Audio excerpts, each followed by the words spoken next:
So now that we have all that done, and we've gone through this, what we're going to do is take a look at what it actually does so far.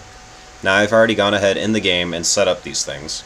Oh, one last thing I have to show you guys before we get into that. First off, I've defined a TGC pawn underscore criminal pawn. I mean, really, it's just a content class. I just set some variables here. Nothing very special. Most of these actually get randomized. So, but anyways, the one thing I wanted to show you guys that I didn't show yet is a spawner. Now, this TGC spawner is an actor that's placeable, and it has two integers, a pawn type and a pawn count. And what it does is it has a simulated function called spawn pawns, which is called from the game type, and even from Kismet eventually. I haven't written the sequence for it yet, but it's going to be there. And what we're doing is when we do it, we have a couple variables, an integer I just to keep for our loop, a spawn location, which is a vector, the AI controller and the pawn that we're going to put out there, and then a float q, which is going to be a quotient. Now, I don't know how familiar you guys are with trigonometry, but this uses a little bit of trig. First off, it's taking q is equal to 360 degrees divided by how many pawns we have. Okay? Then, for I is equal to 0, I is less than pawn count, and then we increase. So, for I equal to how many pawns we have, spawn location is equal to get spawn location I times q. Alright, if we go down here, function vector gets spawn location, so it's returning a vector, and it's taking in a float theta. And what theta is a degree value at this point. And what we're doing is we're going to say spawner is equal to this location, alright, because we need to start from where our spawner is and go out a certain point to put our pawn. So we do x is equal to cosine theta times degrees to radians, because these functions need radians to work. You can't send in degrees to them. And y is equal to the same thing. So effectively what's happening here is that, let me open this up for you. Let's do this. Say we have a circle, right?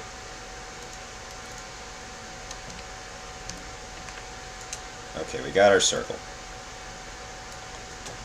And let me get a little paintbrush going on here. There we go. And in the middle of that circle, it's kind of crude, but that's where our spawner is.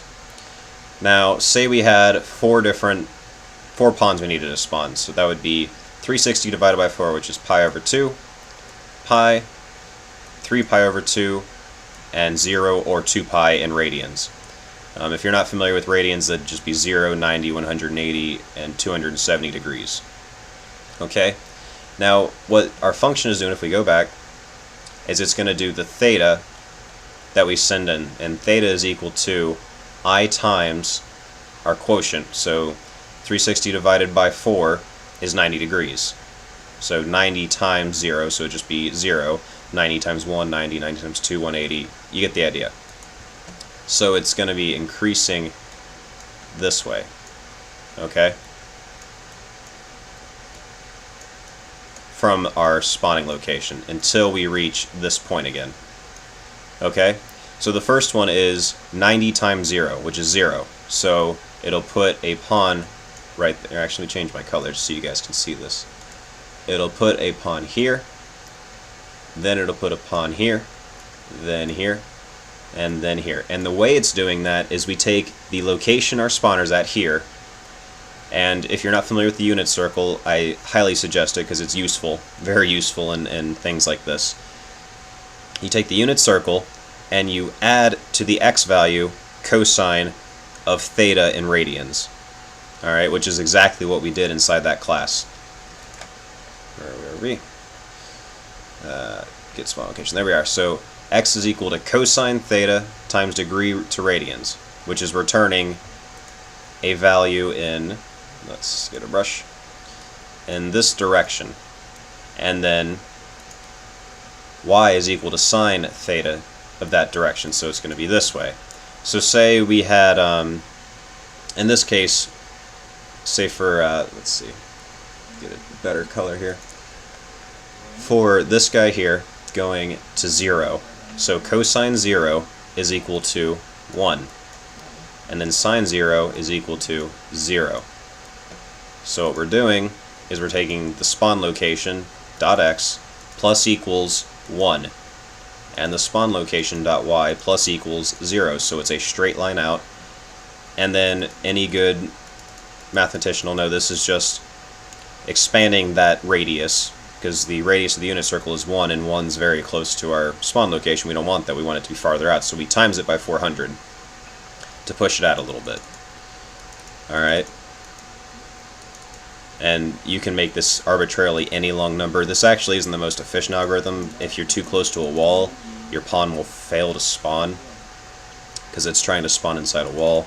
I've been trying to think of a better way to do this, like to actively detect walls, but haven't quite got there yet. Soon enough, though. Okay. So, now that we've done that, this just logs and shows our spawn location. We return the spawn location once we've done that. So, you know, this will be, say this was 0, 0, 0 for our vector. We did this, it would be 400, 0, 0. For this one, it would be 0, 400, 0. Negative 400, 0, 0. 0, negative 400, 0. Those would be the 4 locations of our pawns. And sure enough, not what I wanted. If we keep going, just to finish this function up real quick, if the pawn type we send in is 0, it's civilian, if not a villain. And all we're doing is spawning a pawn and a controller and possessing them, and then setting their location, which is set here. Alright. And this little line here, .randomize stats, just randomizes like their view range, their running speed, that kind of stuff. It's nothing too fancy. I mean, I'm sure you guys could come up with that.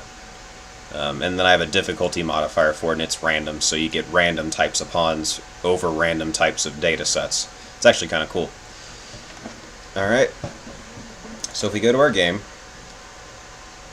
and as you can see, I got a spawner here, this guy, which is marked SP, and I got some walkways, W's, those are the walkways. And if we actually load up the properties of them, bring that over here, you can see index 0, 1, 2, and it keeps going on until we get back to the front, which is 7. So we got that, it's going around here, and ta-da. Alright, and we'll actually make this a little bit more centered. And as you can see, we got our pawn type, which is 1, so it's villains. And I already got it set to 1, we'll make it set to 4. Okay. So if we back up and play from here.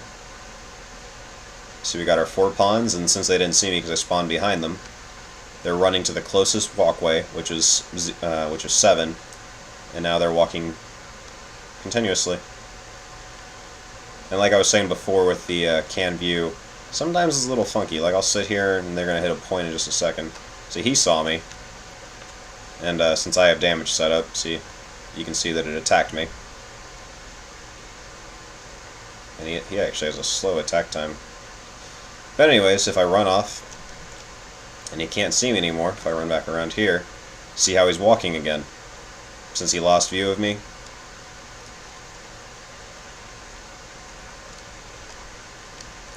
That's pretty cool if you say so myself. Oop, it looks like these guys got trapped for some reason. Probably because there's too many of them on one point. Yeah. See how this guy can't get on there?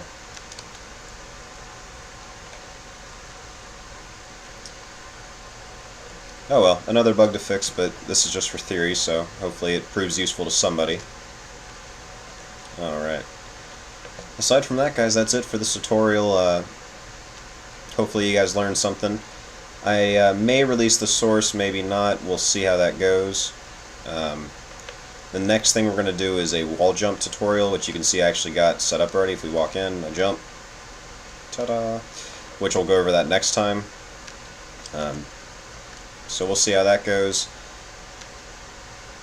And aside from that, make sure you guys fill out any questions you have.